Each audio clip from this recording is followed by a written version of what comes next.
Bonjour, je m'appelle Philippe Gabillet et je suis professeur à ESCP Europe.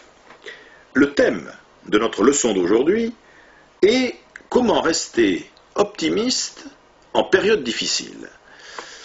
Très vaste sujet, mais qui mérite quand même que l'on clarifie un peu ce dont on va parler. Tout d'abord, qu'est-ce qu'être optimiste ?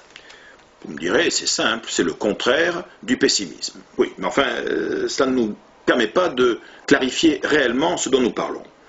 Pour aller à l'essentiel, je dirais que, dans le fond, l'optimisme, c'est une espèce d'état d'esprit, une disposition de caractère qui fait que vous percevez le monde, que vous l'interprétez et que vous décidez d'agir sur lui dans une perspective positive. L'optimiste, c'est celui qui, quels que soient les événements dans lesquels il va être pris, auxquels il va être confronté, va se centrer naturellement sur leurs aspects favorables, heureux, ouverts sur du meilleur, etc., etc.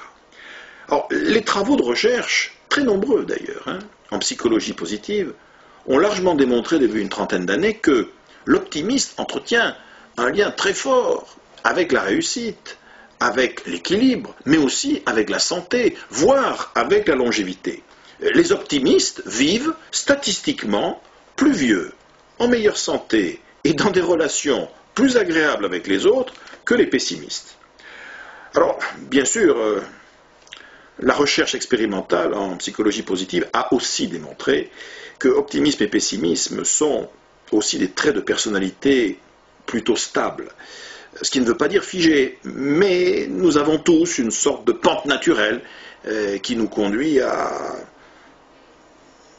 adopter plus ou moins facilement telle ou telle direction. Alors, c'est dans ses propos sur le bonheur que le philosophe français Alain a écrit cette belle phrase « Le pessimisme est d'humeur, là où l'optimisme est de volonté ». Alors dès lors, comment travailler son optimisme ? Tout d'abord en étant conscient qu'il existe deux formes d'optimisme, tout comme il existe d'ailleurs deux formes de pessimisme. Je m'explique. Vous pouvez être optimiste ou pessimiste centré sur un but, ou bien centré sur un chemin. L'optimiste de but, c'est celui qui vous dit « je vais réussir ».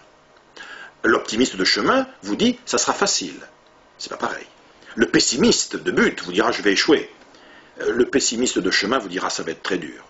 Et en fait, ce qui fait votre caractère, c'est la configuration que vous allez faire. Il y a des configurations très dangereuses, surtout en temps de crise, vous voyez, ou en temps incertain. Par exemple, si vous êtes à la fois un optimiste de but et de chemin, je vais réussir et ça va être facile. Très dangereux en temps de crise. Mais ça peut être aussi la posture dépressive, tout aussi dangereuse. Pessimisme de but et de chemin. Je vais échouer, je vais souffrir. Bon. Alors vous avez aussi une posture perverse, sur laquelle je ne reviendrai pas outre mesure. C'est lorsque vous vous trouvez à la fois pessimiste de but, mais optimiste de chemin. Je vais échouer, mais on aura bien rigolé. Ou bien on n'aura pas atteint l'objectif, mais ça nous aura appris des choses. Dans tous les cas de figure, on n'a pas atteint l'objectif. En revanche, en temps difficile, la posture intéressante, c'est la posture vigilante. Optimisme de but, pessimisme de chemin. Nous allons réussir, mais ça ne va pas être facile. Ça va être difficile, il y aura des obstacles. Pour commencer à pratiquer au quotidien cet optimisme d'action, je vous propose 3 exercices. Dans toute situation que vous rencontrez, posez-vous d'abord la question, dans cette situation-là, où sont mes ressources objectives, mes points d'appui, mes points forts. Posez-vous ensuite une deuxième question, quelles sont là, à cet instant précis, mes options, mes solutions possibles, même les plus saugrenues, même les plus déraisonnables. Et troisièmement, quel est mon plan B ?